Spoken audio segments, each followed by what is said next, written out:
지난주 우리가 설교를 리마인드 해보면 부흥이 무엇인지를 우리가 잘 알았을 것입니다. 특별히 구약에 나타나고 있는 여러 부흥의 요인들, 부흥의 사건, 무엇이 부흥인가라고 하는 것을 우리가 통해서 은혜를 받았습니다. 그래서 제가 여러분이 암기를 잘할 수 있도록 아모스 5장 4절이 이것이 부흥이다. 다시 말씀드리면 너희는 나를 찾으라. 그리하면 살리라. 사는 것이 부흥이다. 결과적으로 부흥이 일어나려면 나를 찾아야 된다 라고 하는 얘기로 지난주에 함께 은혜를 나누었는데, 오늘은 이어서 사실 이 아모스가 활동하던 시대는 우리가 알고 있는 것처럼 여기 우리가 잘 이해가 되지 않는 표현들이 있습니다만은 여기에 등장하고 있는 그 말씀들 가운데 베델을 찾지 말며 길갈로 들어가지 말고 부엘세바로도 가지 말아라. 그 밑에 나오는 얘기를 들어보게 되면, 계속해서 얘기를 들어보게 되면 이들이 섬기는 신이 참으로 희한한 신을 섬기고 있고 하나님을 버리고 악한 길로 갔을 뿐만 아니라 사회는 병들어 부정부패가 만연하고 약한 자들을 짓밟고 엄청난 세금을 부당하게 거두고 그렇게 그들이 살아가지만 하나님의 심판이 이제 머지않아 온다. 한마디로 말하면 사회 전체가, 국가 전체가 지금 완전히 하나님 보시기에 불법으로 물들어 있고, 이 불법으로 물들어 있는 이 상황에 하나님의 심판이 곧 임하게 된다. 그런데 우리에게 조그마한 희망을 주시는 말씀이 등장하는 것을 보게 됩니다. 그러나 혹시 하나님께서 이 15절 말씀을 보게 되면 만군의 하나님 여호와께서 혹시 요셉의 남은 자를 불쌍히 여기시리라. 여기 혹시라고 했습니다. 거의 하나님의 이미 마음의 결정은 다 됐지만 너희들이 이렇게 돌이키게 되면 혹시 요셉의 집에 은총을 베풀어 줄런지 모른다. 이런 말씀으로 여운을 남겼습니다. 그토록 철저하게 타락된 시대를 살아가던 이 아모스는 이 무너져버린 하나님에 대한 신앙 때문에 그가 얼마나 하나님 앞에 울부짖고 몸부림을 쳤는지 알 길이 없습니다.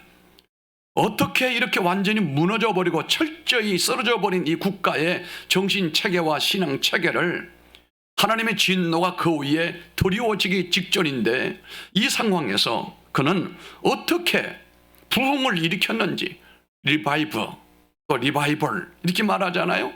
한마디로 말하면 리바이벌은 살리는 것이다.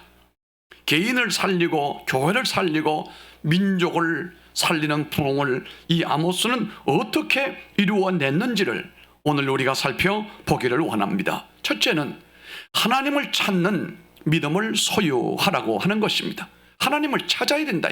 이것이 부흥의 시발점이요, 첫 단계요, 서론이에요. 아모스 선지자가 강렬하게 사용하는 단어에 우리가 집중해 보는데 그것이 바로, 따라합시다. 찾으라. 찾으라. 4절에 말씀합니다. 여호와께서 이스라엘 족속에게 이르시기를 너희는 나를 뭐하라? 그리하면 살리라. 찾으라, 살리라. 이 하나님의 말씀, 6절에도 똑같은 말씀이 나옵니다. 6절에도 그렇습니다. 뿐만이 아니라 8절에도 그렇습니다. 8절에 보면요, 묘성과 삼성. 여러분, 묘성과 삼성은 동네 이름이 아닙니다. 그들이 섬기는 신입니다. 그들이 하나님을 버리고 섬기는 신들의 이름이라 이 말씀이에요.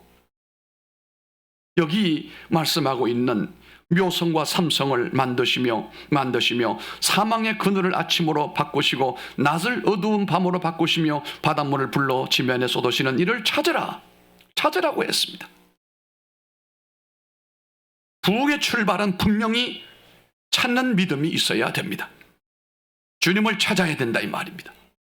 잃어버린 것을 찾으려고 하는 열정이, 이것이 부흥의 출발점인 것입니다. 우리가 살아가다 보면 하나님이 주신 은혜와 하나님 주신 능력과 축복을 잃어버리는 경우들도 있습니다. 이때 이것을 찾으려고 하는 노력이 바로 부흥의 출발점이라고 하는 것이거든요. 혹시 여러분들 가운데도 이전에 믿음에 엄청난 뜨겁고 하나님 앞에 헌신된 놀라운 은혜의 시대가 있었다면 찾으시길 바랍니다. 회복하시기를 바랍니다. 언제나 믿음이라고 하는 것은 하나님의 일하심의 기초를 두는 것입니다. 우리가 믿을 때 하나님은 역사하시는 겁니다. 우리가 믿을 때 그분은 일하신다는 사실입니다. 하나님은 사람을 통하여 일을 하시잖아요. 그런데 따지고 보면은 이 말씀은 그 사람의 믿음을 통하여 하나님이 일하신다는 사실입니다. 따라갑시다. 나의 믿음으로 하나님은 일하신다. 그런데 아모스 선지자는 특히 찾는 믿음에 대하여 강조하잖아요. 찾는 믿음.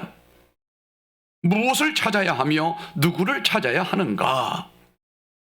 우리는 당연히 하나님이라고 말할 수 있겠지만 이 당시 사람들은 얼마나 타락했는지 하나님을 찾아야 된다는 이 절절한 이 목적을 알 수 있는 사람이 많지가 않았습니다.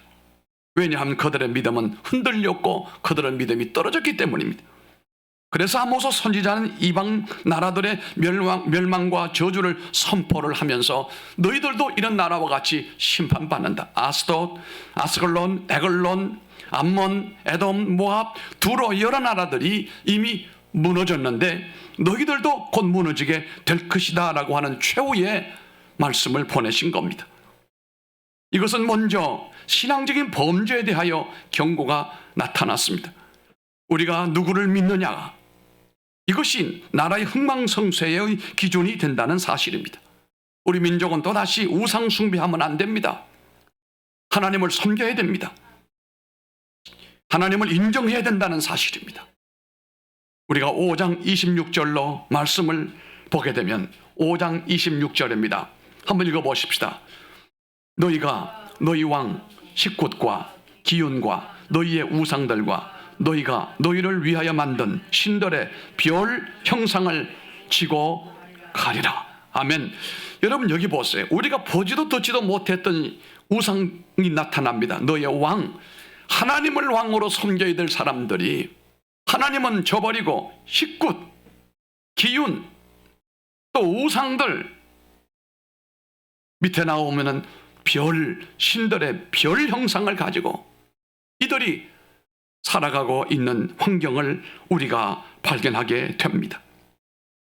여기 말씀하고 있는 내용들 가운데서 이들은 이미 우상을 하나님으로 섬기고 혼합 종교에 익숙해져 있습니다.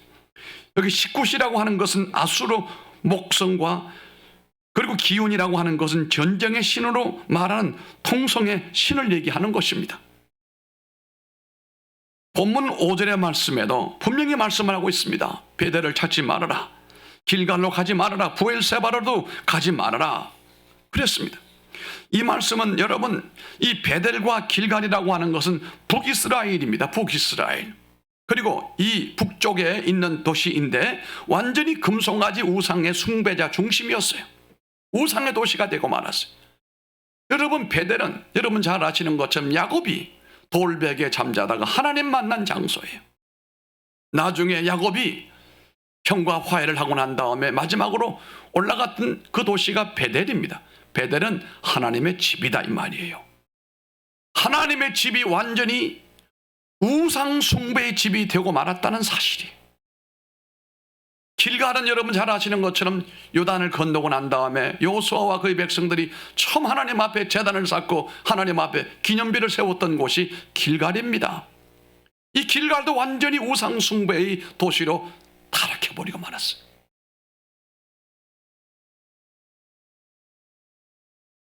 그런데요, 더 기가 막히는 것은 베델과 길갈은 북쪽 도시서부터 물들었지만 부엘세바는 어디입니까?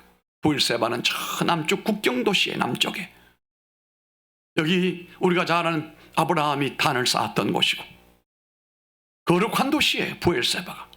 저도 부엘세바를 갔습니다만 부엘세바를 넘어가게 되면 광야로 접어들게 돼요. 이스라엘 최남단이에요.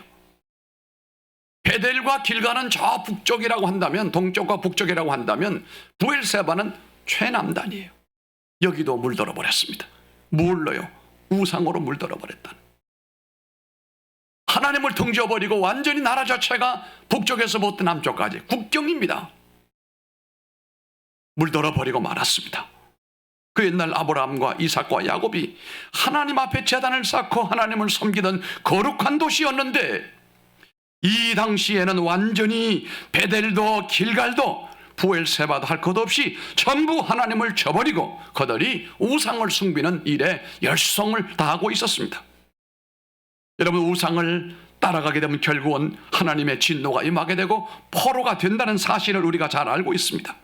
그러나 하나님을 찾으면 그들은 살 길이 열리는 겁니다. 우리 민족이 얼마나 비참한 인생을 살았습니까? 희망이 없는 가운데 살았어요. 심지어 우리가 6.25 전쟁 끝났을 때 우리 국민 1인 GNP가 45불밖에 되지 않아요. 100불도 안 됐어요. 저 아프리카 나라보다도 지지도 가난했어요. 못 먹고 못 사는 것만이 아니 희망이 없었어요. 우리가 희망이 기댈 데가 없었어요. 오늘날 우리가 이렇게 하나님의 축복을 받은 것도 그 어려울 때 오직 하나님을 의지하고 교회를 사랑하고 밤새워 철야기도 하며 산에 올라가서 부르짖고, 하나님이 우리가 뭘 선한 일을 많이 해서가 아니고 우리가 원체 하나님의 긍휼과 자비를 붙들고 매달리니까 하나님이 은혜를 주신 거예요. 하나님이 은혜를 베풀어 주시면 그 다음 단계는 하나님의 부요와 번영으로 분명히 이어지게 된다는 것입니다. 우리는 이 세상을 살면서 하나님을 찾으면서 예수 그리스도의 구속의 은혜를 굳게 붙들면서 그분에게 구할 것은 긍휼과 자비예요. 우리도 잘하고 사는 것 별로 없어요. 돌이켜보면 부끄러워요. 그러나 우리는 하나님의 긍휼과 자비하심을 의지하고 붙들고 있는 거예요. 오늘 여기 여러 가지 죄악이 나타나고 있습니다만 여기에 연명도 포함되어 있습니다. 이들이 우상을 숭배하고 하나님을 등지고 그러므로 인하여 다가올 하나님의 진노가 엄청나게 쌓여져 있는데 그 중에 연명도 있어요. 저는 여러 번 얘기합니다만 이 세계는 지금 우리가 잘 아는 것처럼 아날로그 시대에서 디지털로 넘어왔어요. 디지털로 넘어오면서 문화는 포스트 모던이라고 하는 혼합주의로 빠져버리고 말았어요. 하나님 제일주의의 문화와 사상은 흔들리고 있습니다. 그러니까 차별금지법이라는 것이 뭡니까? 그거 하지 말라는 것 아닙니까? 다른 것도 인정을 해주고 함께 다 가자. 하나님의 말씀은 진리와 비진리를 나누어요. 하나님과 우상을 나누어요. 그거 하지 말라고 하니까 이 얼마나 위험한 시대로 가느냐 말이에요. 그걸로 끝나지 않습니다. 지금은 AI 시대, 인조인간 시대로 접어들었어요. 얼마 전에 책을 보니까 구글에서요, 상상의 세계를 만들고 있는데 그 세계가 뭔지 아십니까? 천국이에요. 파라다이스를 만들고 있어요. 공간에. 여기에 여러 회사들을 끌고 모아가지고 인간이 추구하는 최상의 파라다이스를 가상의 공간에 만들고 있어요. 그뿐이 아니에요. 이 AI 시대가 더 발전되어지게 되면은 4차원의 세계를 인간이 3차원, 4차원 세계를 인간이 경험할 수도 있습니다. 심지어 성적인 만족을 채우기 위해서 이와 같은 공간에서도 충분히 이용이 가능하다는 거예요. 그러나 내가 볼 때는요, 이건 인간이 자충수를 두는 거예요. 지금 우리가 이 디지털 시대만 와도 아이들이 정신이 이상하고 우울증 환자가 속출하고 정신 건강이 무너져가는 세상인데 AI 시대가 오면 제가 볼 때는 인간의 정신 세계가 무참히 무너지게 될 거예요. 갖가지 중독증에 빠진 사람이 많을 거예요. 정상적인 생각을 가지고 살아가는 사람이 드물 거예요.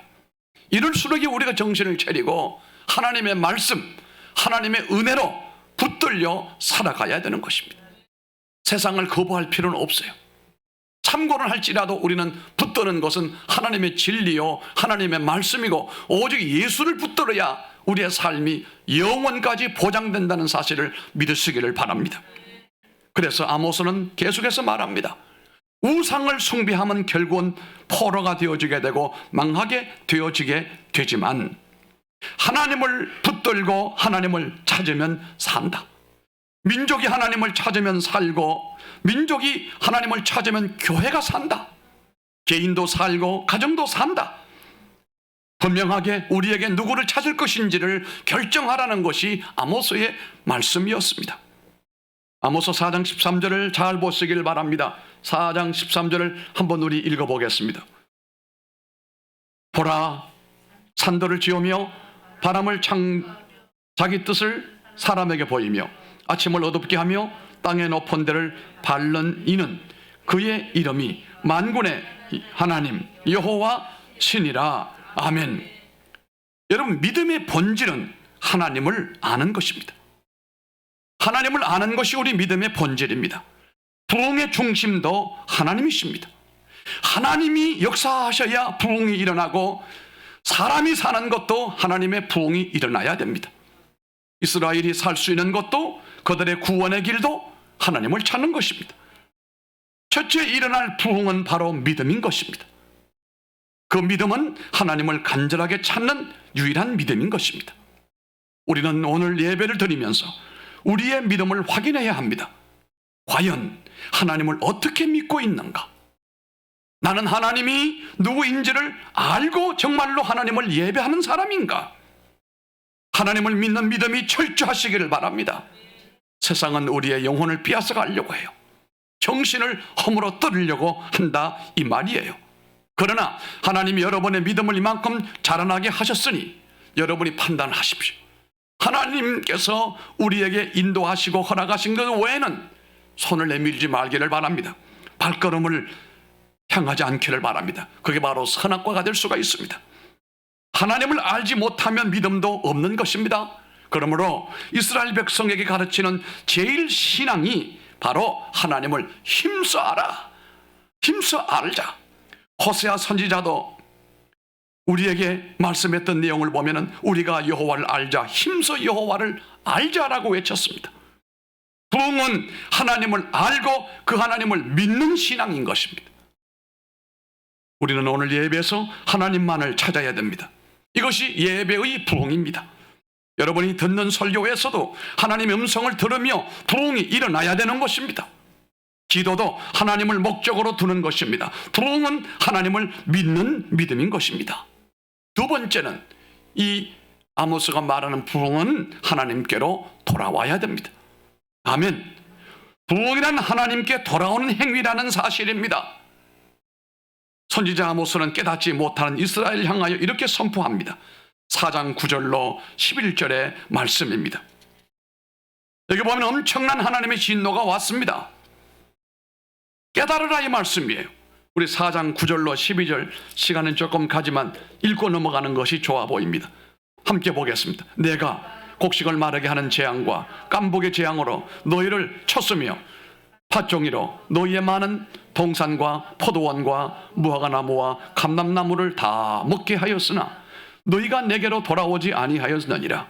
여호와의 말씀이니라. 내가 너희 중에 전염병 보내기를 애굽에서 한 것처럼 하였으며 칼로 너희 청년들을 죽였으며 너희 말들을 노력하게 하며 너희 진영의 악취로 코를 찌르게 하였으나 너희가 내게로 돌아오지 아니하였느니라. 여호와의 말씀이니라.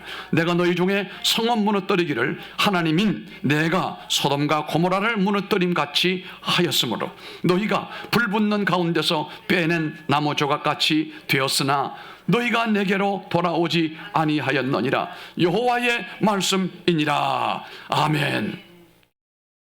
여기 한 단어 한 문장이 기가 막힙니다. 오늘날 우리 사람들이 겪는 이 어려움이 어디서부터 왔는가? 여러분, 우리의 오늘날의 과학은 이전에 비하여 비교할 수 없을 만큼 탁월합니다. 인조인간을 만들 정도로 인간의 과학과 지식은 대단하단 말이에요. 그런데 한 가지를 몰라요. 하나님 위대하심을 잘 몰라요. 주님의 높고 위대하심을 내 영혼이 찬양하네. 여러분, 그 믿음이 있기를 바랍니다. 과학이 아무리 뛰어나도 하나님 이상은 뛰어넘을 수가 없습니다. 바벨탑이 아무리 대단해도 하나님께서 허락하지 아니하시면 무너져 볼 수밖에 없습니다. 여러분, 이 땅에 공룡이라고 하는 거대한 동물이 살았습니다. 이 한반도에도 공룡이 많이 생활을 했습니다. 저 경상남도 고성 같은 곳에는 이 공룡의 발자국이 이 바위에 많이 흔적이 남아있어요. 오죽하면 공룡 박물관이 있겠습니까? 그만큼 살기가 좋았다는 거죠. 그런데 어느 한순간에 공룡이 싹 사라져 버렸어요. 많은 학자들이 여러 가지 이론을 얘기를 해요. 왜 사라졌는가? 그 어느 하나라도 정답이라고 믿을 만한 것은 나는 없다고 보는데, 분명한 것은 하나님이 하신 겁니다. 힘들고 복잡하게 할 거 없어요. 하나님이 치워버리신 거예요.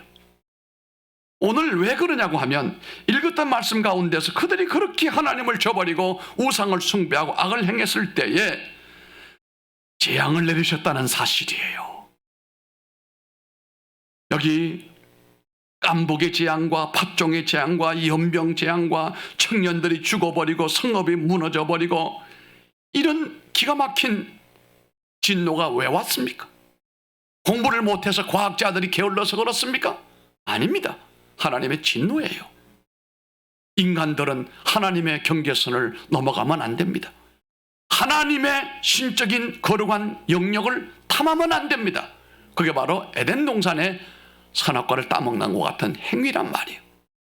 제가 볼 때는 인간의 지혜와 인간의 그 창의력을 가지고 무한한 미래를 꿈꾸는 것이 문제가 아니고, 주어져 있는 환경 가운데서 누리는 축복을 누리면 참 좋겠어요. 지금 있는 것만 해도 감당하지 못할 정도. 우리가 가지고 있는 스마트폰 같은 경우에도요, 그거 나도 절반도 이용 못해요. 절반도 난 사용 못해요. 몇 가지만 사용하는 것 같아, 신나게. 그거 몰라서 그렇죠. 무궁무진해요. 그런데 이것이 앞으로도 계속 발전할 거예요. 하나님이 주신 그 은총과 하나님이 주신 선물을 누리면서 하나님 앞에 감사하고 영광 돌리는 삶이 더더욱 중요하다. 지금 누리고 있는 하나님의 은총과 축복을 저버리고 밟아버리고 그 무엇을 찾으려고 하나님을 멀리하는 것은 인간의 자충수를 두는 것이다. 제가 아침에도 누가 보낸 글이 하나 있어서 읽어보니 그런 말이 있어요. 우리 한국 사람들, 현대인들이 주어져 있는 축복을 너무도 우습게 여긴다. 이러면서 우리 모든 사람들이 그렇게 얘기하잖아요. 콜로바를 찾는데 세입 콜로바는 이거 시시하다 이거예요. 몇 잎을 찾죠? 4잎을 찾아 4개짜리. 4개짜리는 뭘 의미하죠? 행운이에요. 그럼 3개짜리는 뭘 의미하죠? 행복이에요. 여러분, 행복이면 됐지 않아요? 왜 행복을 밟아요? 행복의 새 잎사귀를 밟고 다니면서 계속 짓밟으면서 인정하지 아니하면서 무시하면서 4가지 잎을 찾아 헤맨단 말이에요. 행운을 찾을 것이 아니라 행복을 누리며 행복을 감사할 줄 알아야죠. 지금 우리가 가지고 있는 이 수많은 이 아름다운 가치들이 하나님의 축복 아닙니까? 너무 감사하잖아요. 제가 이 마을에 왔을 때는, 이 마을에 40년 전에 제가 왔을 때는 자동차가 없었어요, 거의. 그때 우리 교회가 유치원용 버스 한 대가 그게 동네 유일한 버스예요. 그 동네 잔치 있을 때 우리 교회가 버스를 다 빌려줬어요. 그때는 우리 교회가 이 동네 교회였어요. 지금도 우리 교회는 지역에 오래된 분들은 동산교회가 판교에서 교회 짓고 일로 와 있지만 이 교회 대표의 교회다. 이 교회가 이 지역에 예배당을 아마 세울 거다. 그렇게 알고 있어요. 아멘 하신 겁니까? 그때는 우리 교회 버스가 동네 버스였어요. 다 빌려줬어요. 그렇던 것이 오늘 여러분 예배당 오실 때 먼 데서는 다 자동차 운전하고 왔잖아요. 그때 자동차 자가용 정말 꿈만 같았어요.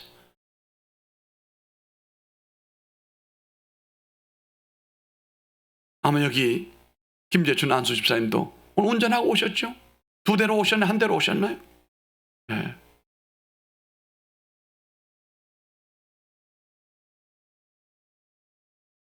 지금 우리가 누리는 게 너무 많아요.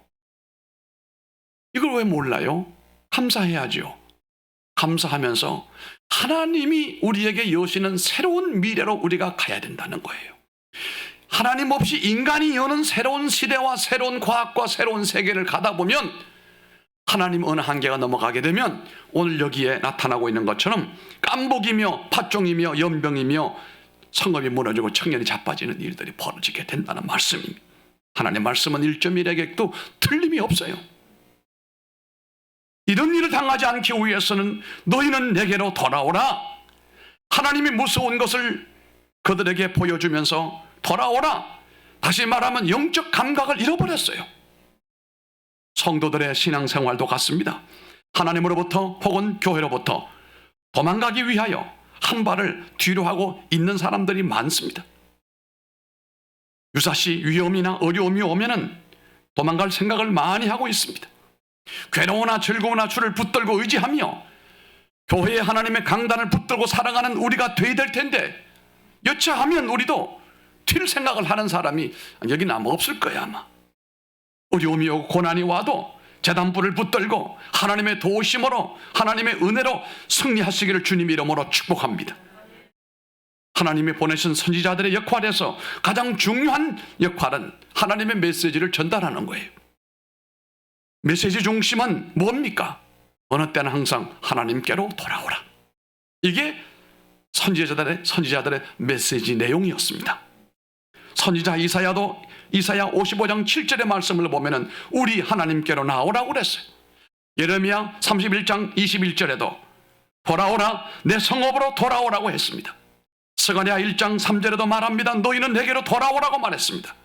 그분 앞으로 돌아오면 살 길이 열리게 된다는 사실이에요. 사망의 그늘에서부터 벗어나게 된다는 사실입니다. 새로운 하나님의 부흥을 일으켜 주시겠다는 겁니다. 돌아오기만 하면. 이것은 단순히 슬퍼하며 회개하는 정도를 넘어서 하나님을 인정하고 하나님을 사랑하면서 내 인생을 하나님께 드림을 의미하는 것입니다. 방향의 전환이 이루어져야 합니다. 완전히 하나님께로 서시기를 바랍니다. 오늘은 바알, 내일은 하나님이 아니고 오늘은 베델에서 내일은 저 길갈이 아닙니다. 한결같이 하나님께로 온전한 정신으로 하나님께로 초점을 모으고 인생의 표대를 거기다가 두시기를 바랍니다. 우리가 사는 길은 오직 하나님께로 돌아가는 것입니다. 우리를 안전하게 할 곳은 하나님 품밖에는 없어요. 하나님 안에 거하는 것이 안전한 것입니다. 이 세상의 안전지대는 절대 존재하지 않습니다. 제가 지난주도 말씀드렸죠. 보험 종류가 왜 이렇게 많으냐. 보험 종류가 많다는 말은 그만큼 위험 요소가 많다는 거예요. 만 가지 보험 제도를 만들어도 인간의 위험의 요소를 완전히 없앨 수는 없어요. 앞에서 우리가 보았습니다마는 여러 재앙이 있는데 그 재앙을 보험으로 커버가 됩니까? 유일한 보험은 하나님께로 돌아가는 겁니다. 하나님을 의지하는 것입니다. 하나님을 믿고 하나님의 보호 안에 산다는 것이 하나님의 보험이다, 이 말씀입니다. 하나님만이 여러분의 보호자가 되십니다. 이제 살기 위해서 직접 내가 하나님께로 돌아갈 뿐만 아니라 아무도 대신해 줄 수 없는 길이며 다른 어떤 것으로도 불가능하기 때문에 내가 직접 하나님을 찾고 하나님께로 돌아오는 이것이야말로 부흥의 역사의 두 번째 과정이라는 사실입니다. 세 번째입니다. 말씀을 존중하라고 하는 말씀입니다. 하나님을 어떻게 해요? 아시고 하나님께로 돌아오라. 그리고 말씀을 존중해라. 그리하면 산다. 이게 10절로 13절의 말씀인 것입니다. 사실 이 당시 북쪽 이스라엘 사람들은 하나님의 심판을 향하여 달려가고 있는 모습이에요. 불나비들이 하루살이들이 그 등불을 향하여 저 죽을 줄 모르고 뛰어드는 것처럼 그런 형국이었습니다. 그런데 그들은 외치는 선지자의 말에는 귀를 닫아버리고 말았어요. 책망을 싫어하는 사람들이었습니다. 성문에서 하나님의 선지자들이 말씀을 선포해도 그 전하는 자를 미워했습니다. 정직히 말하는 자를 싫어했습니다. 하나님의 말씀이 하나님의 말씀으로 그들에게 받아들이지 않는 것은 참으로 슬픈 일인 것입니다. 하나님의 말씀이 삶의 가장자리에 정착을 하고 생활의 중심부에 여러분 자리 잡게 하시기를 바랍니다. 마치 하나님의 말씀이 인생을 살아가는 데 필요한 참고 자료가 아닙니다. 삶의 정보가 아닙니다. 전부입니다. 설교를 해도 듣지 않고 바른 말을 해도 따르지 않는 시대를 우리가 살고 있습니다. 아무리 말하면 골라 듣고 싫은 말은 아예 듣지 않으려고 하는 시대를 우리가 살고 있어요. 이것을 선지자는 악한 때의 모습이다라고 정리를 했습니다. 이스라엘은 책망하는 자의 소리를 듣지 않았습니다. 사회를 파괴하고 말았습니다. 의인이 학대를 당하고 있습니다. 왜요? 하나님의 말씀을 받지 않으니까. 사회가 엉망진창이 되었습니다. 의인이 학대를 받아요. 바르게 사는 사람이 손해가 이만저만이 아니에요. 궁핍한 자가 더욱더 억울한 일을 당합니다. 뇌물이 판을 치고 있습니다. 부당한 세금이 얼마나 많은지 몰라요. 점점 사회는 폐망으로 향하고 있는 가운데 있습니다. 북이스라엘 백성들은 슬프게도 이런 고통을 당하면서도 이 전체 문제를 해결하려면 하나님의 음성을 들었어야 돼요. 하나님의 말씀에 귀를 막고 있다는 겁니다. 사는 길을 말하고 참된 길을 말하고 해결될 길을 만들어 놓고 있지만 그들은 귀를 막아버리고 말았습니다. 생명의 말씀, 자유의 말씀, 은혜의 말씀, 치유의 말씀, 구원의 말씀이 성문에서 선포가 됐지만 그들은 강한 반응을 보이지를 않았습니다. 진정한 부흥은 하나님의 어떤 말씀이든지 아멘으로 받아들이고 심령이 감격해야 되는 줄로 믿습니다. 본문의 13절에 말씀하고 있습니다. 지혜자가 잠잠하니 이는 악한 때 패의 때이라. 지혜 있는 자는 사람들에게 지혜의 말을 해야 돼요. 그런데 그들이 말을 하지 않아요. 왜요? 기가 막히니까. 해도 안 돌아먹으니까 말할 필요가 없는 거예요. 그냥 기가 막혀 말을 안 하는 거예요. 그러니까 지혜 없는 미련한 인간들만 말을 그렇게 쏟아내고 있어요. 우리가 매스컴을 통해서 보면은 정말 며칠 전에 천국으로 가신 이효령 같은 이 시대의 지성인 아닙니까? 그는 참 신앙인이요 참 지성인이에요. 최고의 영성과 최고의 지성이 맞닿는 사람이다 할 정도로 세상을 떴어요. 나는 하루 종일 굉장히 마음이 우울했습니다. 또 지혜자가 세상을 떠나는구나. 저런 어른들이 살아계셔야 그래도 한마디씩 할 텐데 지혜 있는 자들이 자꾸 떠나시는구나. 결국은 악한 인간들만 자꾸 모이는 거예요. 자꾸 악한 인간들 모여가지고 악다꾸리 해대고 그 입에서 별별 소리를 다 해대고 이제까지 살아오면서 듣도 보도 못한 얘기들을 해대고 이게 다 이 좌경화된 이 시대에 이 뭔가 이데올로기에 물들어서 비정상으로 탈바꿈한 인간들이 만들어내는 언어의 세계에서 아주 기가 막혀요. 아주 순수한 하나님의 말씀이 들려오지가 않고 있다. 난 이효령 선생이 세상 떠나고 난 다음에 하루 굉장히 슬픈 하루를 보냈어요. 왜냐하면 그분은 이 시대에 지혜로운 사람이기 때문에. 전하는 자가 이제는 말하려고 하지 않아요. 포기해버리고 말았어요.